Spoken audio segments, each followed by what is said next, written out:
You say, I'm fine. I'll do whatever. Okay, here, I'm gonna walk off stage, but I'm gonna wait for you to give me the high sign. Tell me when it's go time. So, a description for Brian Brushwood from his Twitter feed is host of Scam School for Discovery and Hacking the System for Nat Geo, 2 Billboard #1 comedy albums, eats fire, sticks nails in eyes, and an expletive that starts with the letter J. Then we have a more conventional description for him, but not ordinary, and that would be entertainer, social engineer, magician, podcaster, comedian, author, scientific skeptic, and overall internet sensation, which would fit exactly with why he's here to share with us how to use tricks of scam artists to entertain friends, score free drinks, and build a successful online brand. Come on stage, Brian. All right. Wow. Sounds so fancy when you say it. Howdy guys, my name is Brian Brushwood. Real quick poll, hands in the air. How many of you guys know who I am already? Hands Yes. in the air. Great, okay, good. So most of you guys, this is new. If you haven't met me before, I host a little show on the internet called Scam School. We recently had a big moment. We crossed over 1 million subscribers. It's kind of hard to see in this. Let me enhance it. Let me enhance it. Let me enhance it. Let me enhance it. Let me enhance it. There we go. We're very, very proud of what happened on Scam School. We call Scam School the show dedicated to social engineering at the bar and on the street, which is just a fancy way of saying learning how to use magic and trickery in order to get your friends to buy your drinks for you, or learning the secrets of scam artists and con artists and how you can use them to entertain your friends. Recently, some of you guys, hey, hands in the air, how many of you guys have seen the National Geographic show, Hacking the System? Good, just a few of you guys. Recently it became, or my work became a television show in India. They call it Life Hacker. But all of this began with Scam School. So if you haven't seen it, this is the kind of stuff that Scam School looks like. Take a look at this. Got a friend? You won't after this prank. I believe it's called lateral force, but for some reason, if you stick a quarter to your forehead like this, and you hit your head on the table, it will not fall off. I've never been able to do it in fewer than 3 hits. It's not till the 4th time that it actually will come off. I mean, I'll buy your drinks for the rest of the night. If you're able to get the quarter to fall off in less than 3 hits, and then we'll just go ahead and stick that on. Oh, you got it? Go for it. Go for it.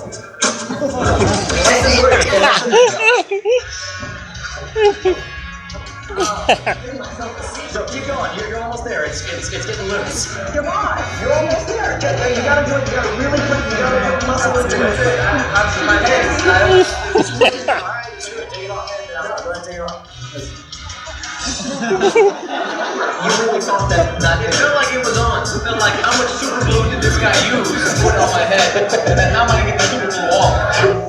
When you put the coin on their forehead, if you put your fingernails over the edge of the coin and push against it, it feels like it's still there when it goes off. Now you want to make sure to pull it off to the side, because otherwise they'll actually see it there. But, sorry. Keep that learning. So that's Scam School. Now here's the thing. What I'm about to talk about is some of the methods that are used by con artists, by scam artists, by criminals out there. And I'm not saying that it's good to do crime. We're not here to learn how to do crime. But it's fascinating for me to figure out what are some of the positive lessons that we can apply to our brand management, to entertaining our friends, that come from some very weird psychological flaws that all of us have. So in this case, we're going to talk about social engineering, which I define practically as cheap, dirty psychological tricks to get people to do what you want. And so we're going to talk about one of the first things is fixed action patterns. Now keep in mind, I have no qualifications. I am an idiot who sticks nails in his eyes for a living. I eat fire, which is mainly poison. But I happen to have read some books by some very important, very famous, very, very, very smart people, and I want to share some of my favorite parts about how the mind works and how you can use it to build your brand or entertain your friends. A lot of this comes from Dr. Robert Cialdini's book, The Psychology of Influence, Influence, The Psychology of Persuasion. It's fantastic. He talks about fixed action patterns. These are these blindly mechanical patterns that happens. We see them in mating rituals of animals of all varieties out in the world. And one of the best examples he gives is the example of the wild turkey. The wild turkey is a very intelligent animal. As a matter of fact, Benjamin Franklin wanted it to be America's national bird. It's a smart bird. It can tell a predator from prey, and it knows how to take care of its children. Now, the problem is, in the wild, if it runs into, well, here's the thing. People think that it looks at its children like, oh, those are my babies, I got to take care of them. But it turns out the scientists identified that it's the particular cheep, cheep sound of the children that causes the bird to want to protect them. Now, meanwhile, the natural predator of the wild turkey is the polecat. The moment that the turkey sees a polecat, it totally wants to kick its butt, right? But meanwhile, scientists stuck a tape recorder inside of a stuffed polecat, rolled it on up to a wild turkey, pressed play, the thing went cheep, cheep, cheep, and it instantly thought, I want to love and protect this natural enemy. Now, when people hear this kind of thing, they think, okay, well, humans are real smart, but animals are real dumb. Surely humans don't fall for these similar kind of fixed action patterns. Turns out, not so much. One of my favorite studies happened, I believe, back in the 1980s with Ellen Langer at Harvard University. They did a study where they found, anytime they found a bunch of people in a line, now in this case they were waiting in line for a photocopier. So they sent in an undergraduate who would walk in, and she would stomp up to the front of the line and say one of two phrases. She would say, excuse me, I have 5 pages. Can I use the Xerox machine? Now 40% of the time they would tell her to bug off, but 60% of the time people would say like, yeah, sure, whatever lady, go to the front, go ahead, cut in line, who cares? And that alone is amazing to me, that 60% of the time walking to the front of the line and saying, gimme, will get you what you want. But they tried tweaking the language just a little bit and they discovered something amazing. If she walked up and said, excuse me, I have 5 pages. Can I use the Xerox machine? Because I'm in a rush. Once she said the words, because I'm in a rush, it went to 94% success rate. This is amazing to me. It turns out the magic word is because. They tried all different types of variations. As a matter of fact, even when they did nonsense variations, like, excuse me, I have 5 pages. Can I use the Xerox machine? Because I have 5 pages and need to make some copies. 94% success rates. It turns out that the word because is a heuristic. It's something that immediately makes you think, okay, she's got some kind of reason. What do I care? I'll let her go to the front of the line. This is the kind of thing that scam artists and social manipulators take advantage of.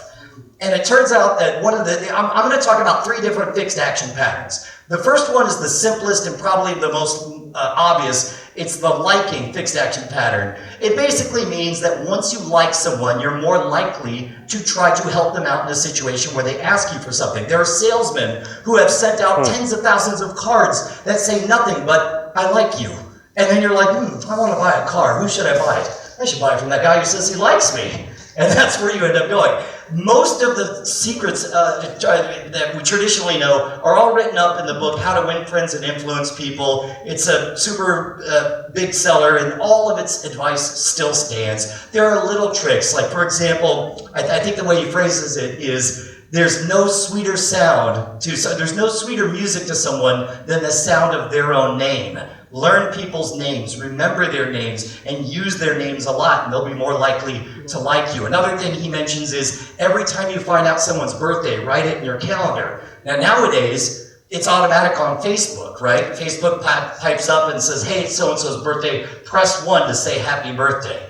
Now, everybody knows that the phone is saying happy birthday, not you. So if you want to stand out from the crowd, here's a nutty idea. Why don't you write a personal email to someone on their birthday to tell them how much you value them, how much they mean to you, and that's going to make a much bigger difference. I don't know, how many of you guys, I don't know how big a deal speeding tickets are here in Malaysia. Does anyone get a speeding ticket? No, wait, one guy in the back like, you better believe it, bro.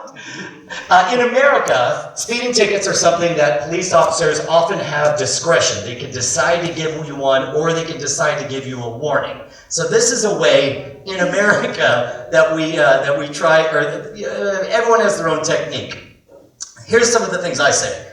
I say, number 1, relax. just a ticket. If you get a ticket, it's just money, don't worry about it. Because if you get nervous, they're gonna get nervous. If you start freaking out, they're gonna freak out and you're gonna end up with a ticket. Or worse, don't cry. Everyone always cries. They think if they cry, they can get out of a ticket. They just feel real guilty while they write the ticket when that happens. To me, what you want to do is break their pattern. Their pattern is they pull you over, they make you feel guilty, they write you a ticket. To me, if you can make a police officer laugh and he has the choice to let you off or to write you a ticket, I've never made a police officer laugh and still had him write me a ticket. Now, the first part of this usually happens on its own. The moment he pulls over, he asks for my driver's license, and the moment he sees it, usually they laugh and just let me go. Thanks to that picture.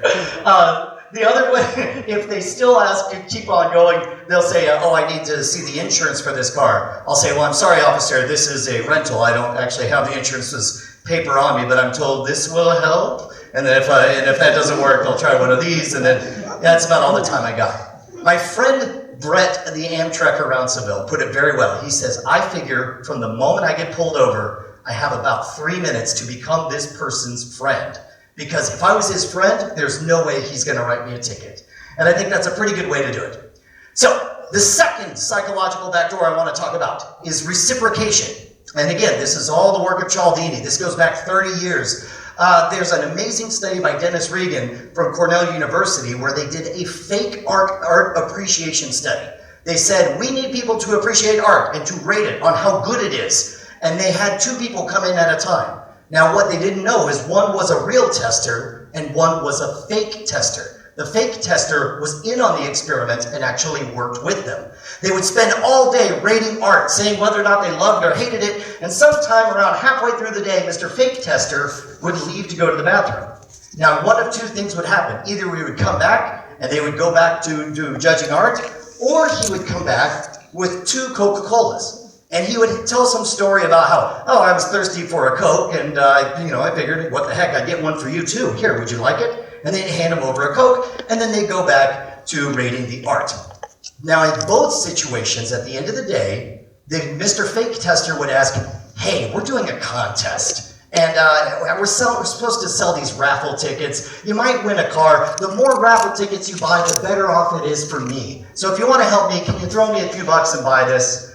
And the question was, in the situations where he had been given a small token, a small gift, a small something that he felt that he needed to reciprocate for, would they buy more? And it turned out that that under reciprocation, people bought twice as many raffle tickets. And it turns out it didn't matter whether or not the tester liked him. Because you may think, oh, well, yeah, you said before that if you like someone, you help them out.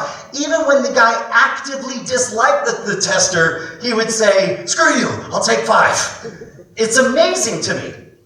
And so one case where you see somebody who took advantage of this very, very well are the Hare Krishna groups in America. It used to be that in the 1960s, their number one tactic was to go and make a lot of noise and to bang drums and be loud. And that grabbed them a lot of attention, but it didn't help their cause very much. Their membership numbers did not rise. It wasn't until they hit upon the idea that if they gave away a flower and said, this is a gift for you, or if they gave a copy of their holy book, the Bhagavad Gita, and said, this is a gift to you, and then followed it up with the question, would you like to make a donation? They realized once you're holding a flower, it's like, well, I'm not going to say no. What kind of jerk would say no? I've been given a flower. And then they would give a donation, and then they would drop the flower in the trash can, and then they would go pick the flower out of the trash can, and then give it to the next guy.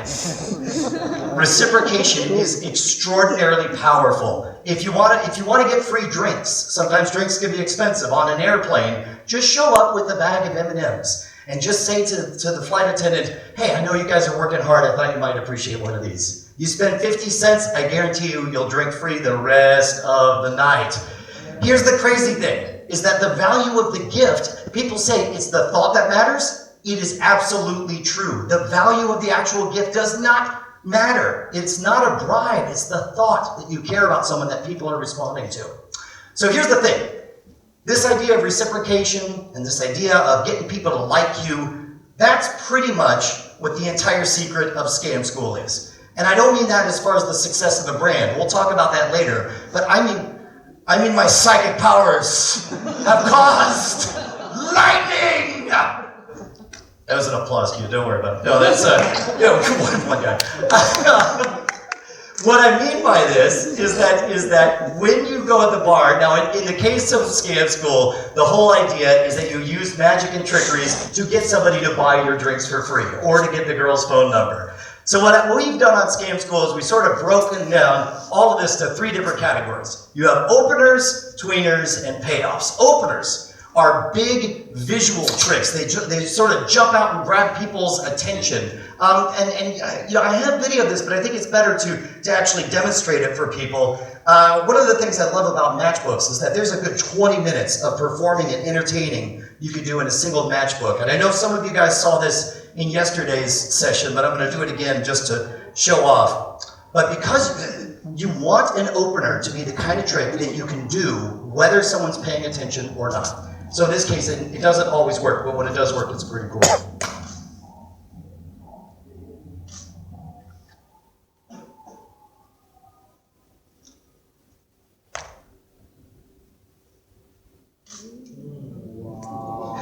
There we go, that was a rhyming answer. Now the first thing you're going to hear when you do a good opener is you're going to say, somebody's going to say, do that again. Never repeat a trick. Once is a trick, twice is a lesson, okay? So in this case, by the way, do you guys want to learn this one? Yeah. Well, then watch Scam School. No. No, in this case, this is a very old Martin Gardner idea. And it turns out, it predates him. He discovered it a long time ago. But it turns out that when you strike a match, there's a little bit of smoke in that initial flash.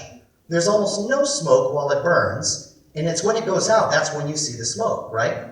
Well, it turns out that if you inhale that initial sulfur flash, which, by the way, I'm pretty sure this kills you. Nobody do this. This is a bad idea.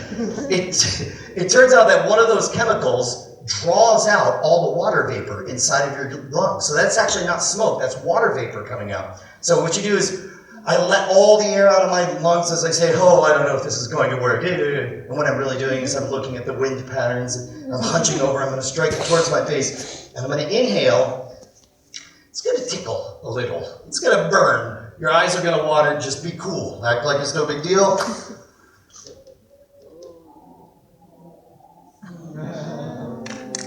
There we go. Okay, now with the clapping. Good. So here's what's going to happen. They're going to say, do that again. Never do it again. Instead, what you do is you take control of the conversation. Salesmen have a tactic. They say the person asking the questions is the one in charge of the conversation. So what I do is I answer a question with another question. They say, do that again. And I say, did you like that?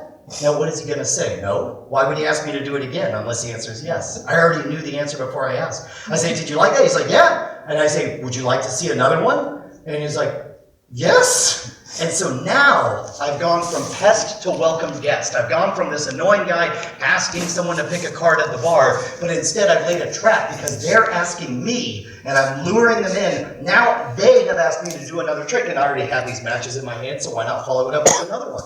So now it's like I say, well here, let's say, and actually let's try this. Can we kill all of these lights for this? Get a little mood thing. It works great in a bar where it's nice and dark. In America, we do at Halloween, we do jack-o'-lanterns that look a little bit like this.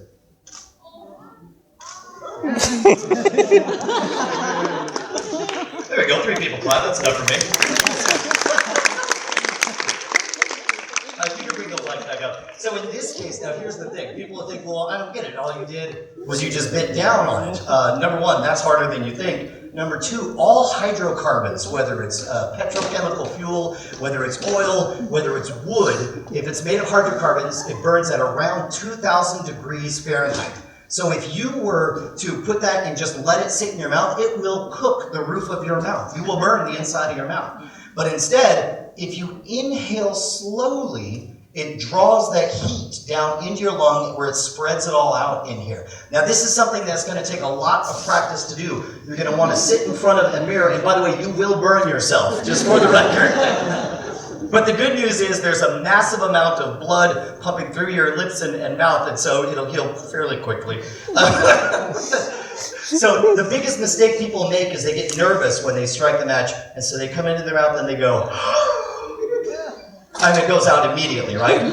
So what you'll do is you'll practice and you'll realize that if you do it just right, there's a little bit of a warmth in between. Now here's the thing, if you have a partner, this is all stuff you do if it's just you. If you have a partner, you can do more advanced openers and just grab people like this right here. Brought to you by Dollar Shave Club. Hook your friends that look super strong like this. I want you to hold both your arms out just like so. All right, I'm gonna stand right here, and I want you to try to lift me up. Use all your strength. And did you feel like you were close, like you were about to get it? Somewhere? All right, here we go. I want you to hold your arms out to the side. Here we go. Let me get a good grip here. All right, hold on tight.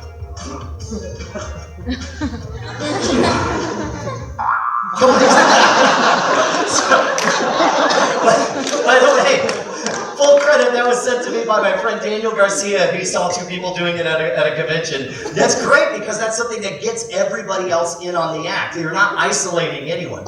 So now we get to the tweeners. These are magic is a very difficult thing because you have to seduce them. You have to engage them just a little bit and then start getting more and more interesting. If I walk up and say, pick a card, now remember your card, you're like, dude, I'm here to get a drink. I'm here to meet the ladies. I'm not here to remember your cards or whatever. But once you do your openers, your tweeners will draw them in. These are interactive. They can take a little longer to do. They require focus and conversation. I had some ideas, but there's too many of us here, which is a great problem to have.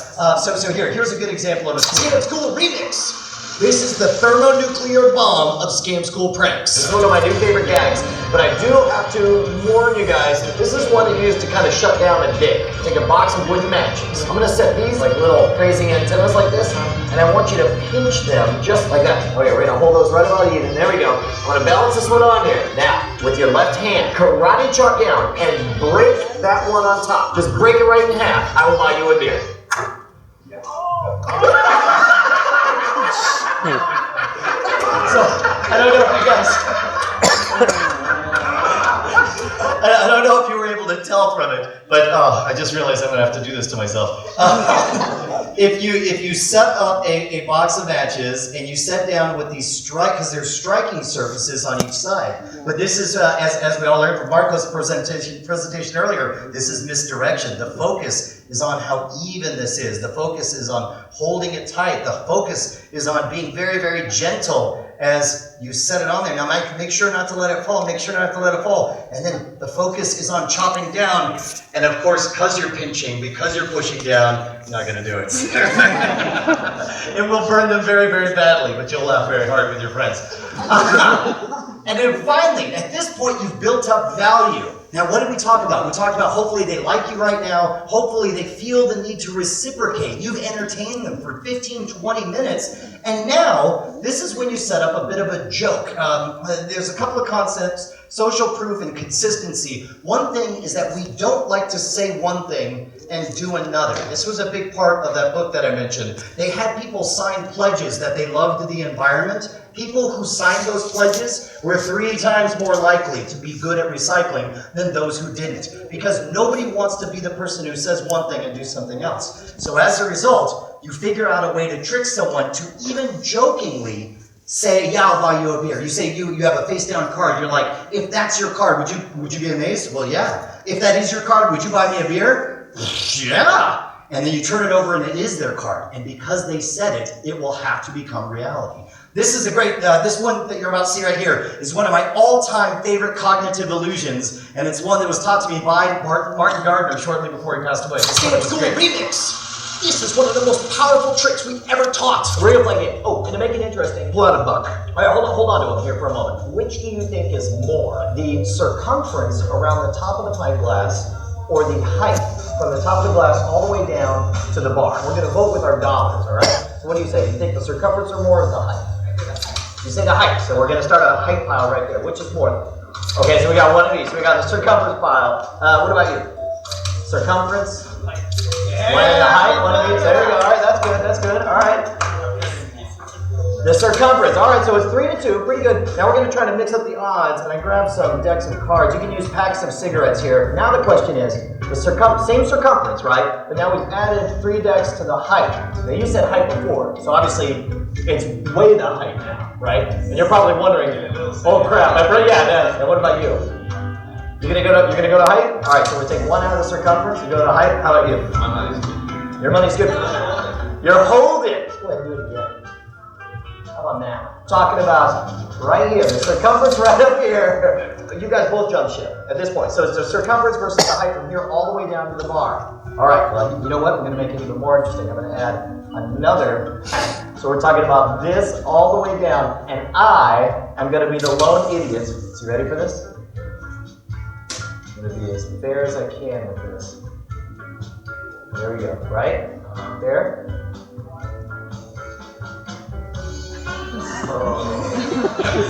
Now in this case,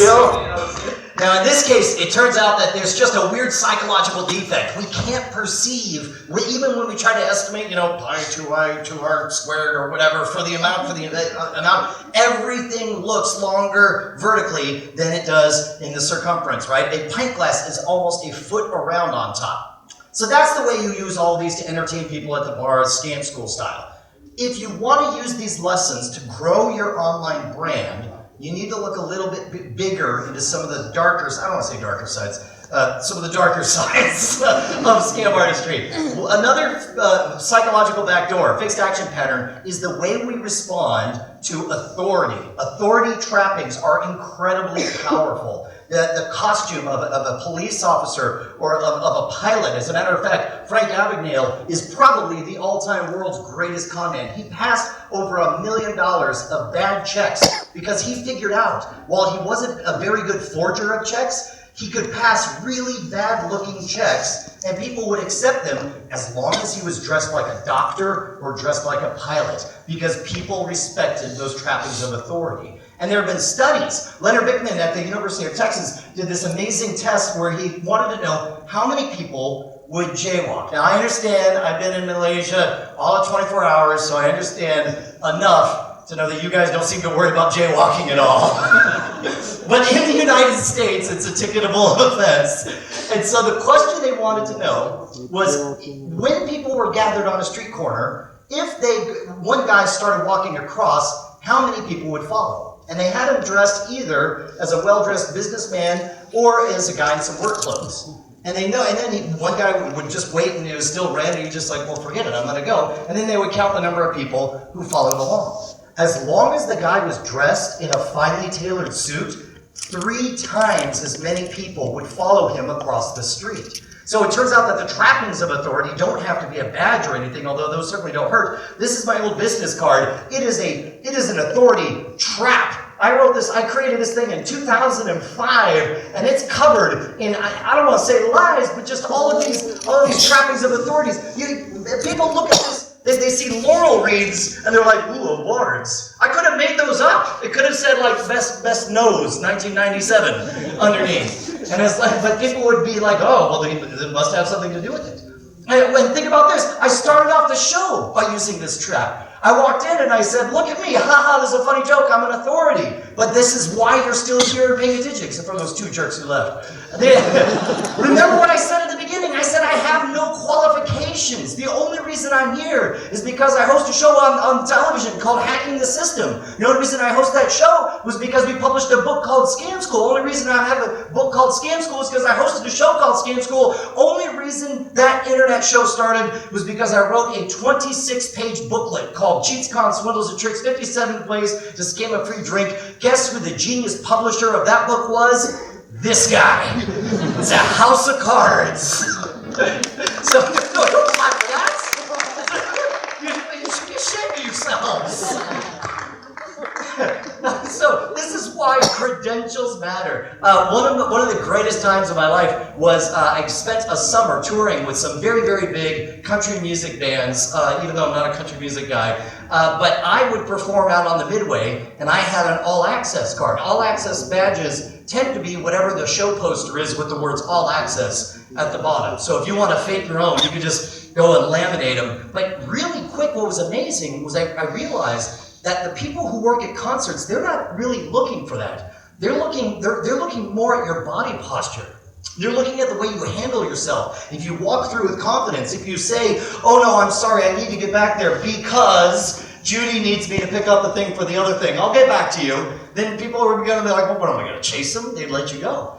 In the United States, you can get badges for literally anything. If you don't pay your loan, they repossess your car, and so some people will get a badge so that if they get caught stealing someone's car, they'll be like, hey, that's my car. You're like, I'm sorry, here's a badge. And people will be like, oh, okay, and off they'll go. So, as a matter of fact, what's the legal drinking age here in Malaysia? 18? Okay.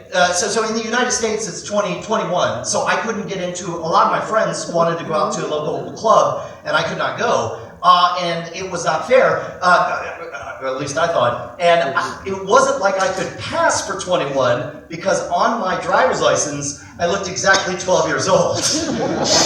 And so what was I going to do? Well, I figured out really quick that, hey, wait a minute. That's really hard to fake, because you need to have the state seal and all this other security stuff in there. But when I went to go get my license upgraded, they gave me a temporary license, which was just a printout that said, here's your temporary license. And I had a student ID, and it seemed to me if I had a good story and a piece of paper that said I was 21, that maybe it would let me get in with my friends. And hypothetically, that's exactly what I'm working with. So here's where I want you to think a little bit bigger here. I want you to think in terms of, and we talked about this, the person asking the questions is the one in charge of the conversation. Think about your online brand, whether it's a show, whether it's well, let me give you a specific example. When I launched Scam School, nobody was watching. Nobody cared. There was no reason. We had maybe like 5,000 people watching. And then I read this book and I learned about the concept of social proof. Now, social proof is the reason that we have laugh tracks on comedies. It's the reason that Yelp exists. It's the reason that we care about pop scores and subscriber counts and popularity, because this is a heuristic, a shortcut in our brain that says if everybody else likes it, there's a good chance I'll like it too. Now, here's the question. Is when Scam School first launched, I told you nobody cares. I actually collected some of the first critical accolades we got on YouTube from when Scam School launched. Everybody agreed it was a smashing success, and I wanted to know what to do about it. And now, yet a year later, we had been named one of the top video podcasts on iTunes. So how did we get there? Now, I guess part of it is that I guess it was a good enough show. But there was definitely one trick that relied on social proof that we were able to use. I found myself in this performance. This is from I was opening for a very popular podcast, doing a live event. There was maybe 500, 600 people there. And then in the middle of my show, I stopped and I gave a little, stump speech. I said, hey guys, you're into podcasting, you're into new media, right? You're into the digital revolution. Did you notice that all of the top podcasts are from NPR, Oprah Winfrey? All of these guys are old media. What's up with that? And then I proposed a nutty idea. I said, hey, what if you guys all subscribed to Scam School on the exact same day at the exact same time? I wonder what that would do. And so I said, do me a favor, everyone, just subscribe to me on Twitter, which I figured the worst that could happen is that at least I get 500 Twitter subscribers. And then I said, and I'll give you directions, and we'll all subscribe on the exact same day.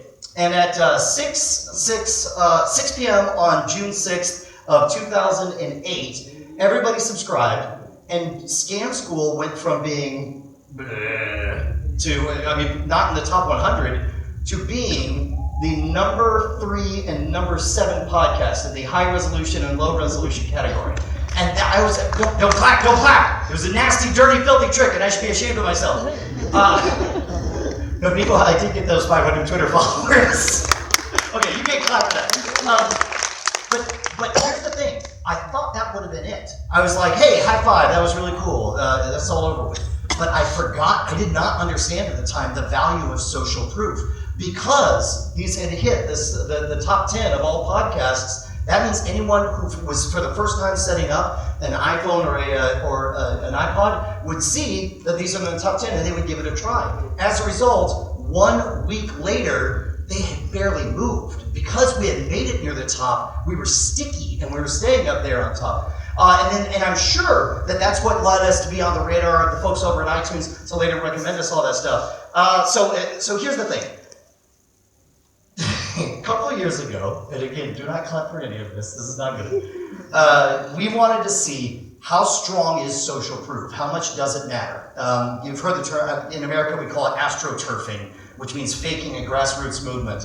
Is it possible to kind of fake an avalanche? And in America, the week that I released a couple of Scam School books happened to be the same week that 50 Shades of Grey trilogy had just come out in America. How many of you guys are familiar with 50 Shades of Grey? Okay, yeah. Trading books. And a friend of mine made the joke, they're like, well, you know what you should have done? Because we noticed not only was 50 Shades of Grey up at the top, but like knockoffs of 50 Shades of Grey. Books that were made to look just like 50 Shades of Grey were up there. And I was like, and my friend said, well, you know what you have to do is your next Scam School book should have a cover that looks like 50 Shades of Grey. And I was like, well, why even bother to write a book? Why not have, I don't know, the fans from our online show write the book for us? Everyone can write a chapter. And then we'll just kind of throw a cover that looks kind of like 50 Shades of Grey. Price it at 99 cents and say, you know, maybe we'll make a fake author account, complete with the Twitter following on there, and then maybe we'll record a video. And I'm not going to show the video because we don't have time, but this is me and my friend Justin, where we made a video basically saying, hey, isn't it weird that not only is 50 Shades of Grey taken off, but that everybody's knocking it off? Well, why don't we knock it off? Let's all make a terrible, terrible book with no plot and only sex, and see how that goes. And we put that up there, and before we knew it, it hit the front page of Reddit. It got 100,000 views the first day that it went up. Some people were unhappy that we were trying to trick people. They were mad that we were charging 99 cents, even though we wanted to, give it to charity or whatever. And then and here's what's amazing: is the day it came out, it hit number 4. There was a brief 3 seconds that it beat the third 50 Shades book, but again, high five. Figured we were over. We blew up the Death Star. We did it, boys. That was a lot of fun. But the value of social proof. Some people went so crazy with it, they decided to. I want you to see here. It's rated 4 out of 5 stars with nearly 3,000 reviews. So clearly, a lot of people were in on it. Now, when we first launched it, this was an interesting thing to figure out. We noticed that all the other books, it says people who bought, all of these are books written by me and my friends. So I knew that these were our team, these were our guys.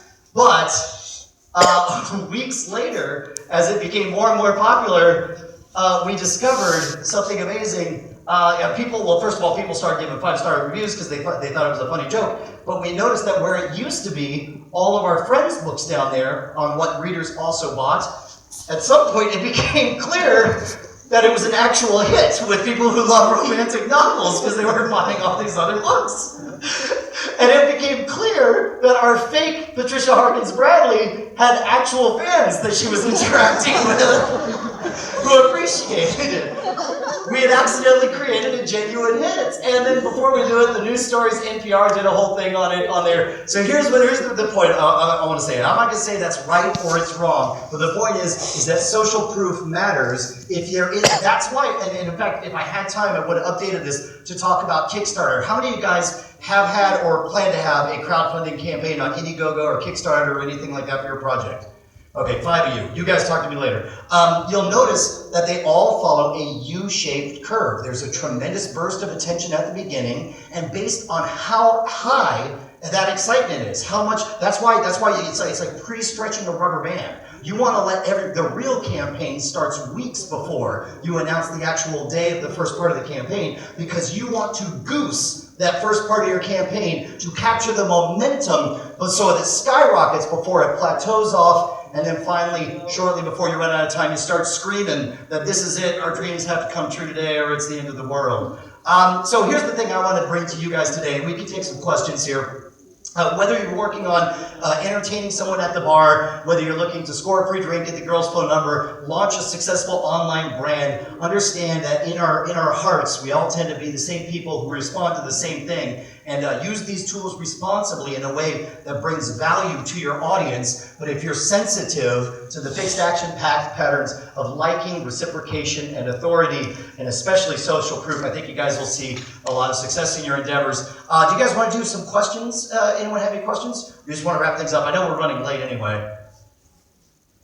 No questions? All right, I'll tell you what, I'm going to hang out right over here, so come on over and say hello. Thank you guys so very much. I'm Brian Brushwood. I hope you guys got some value out of that.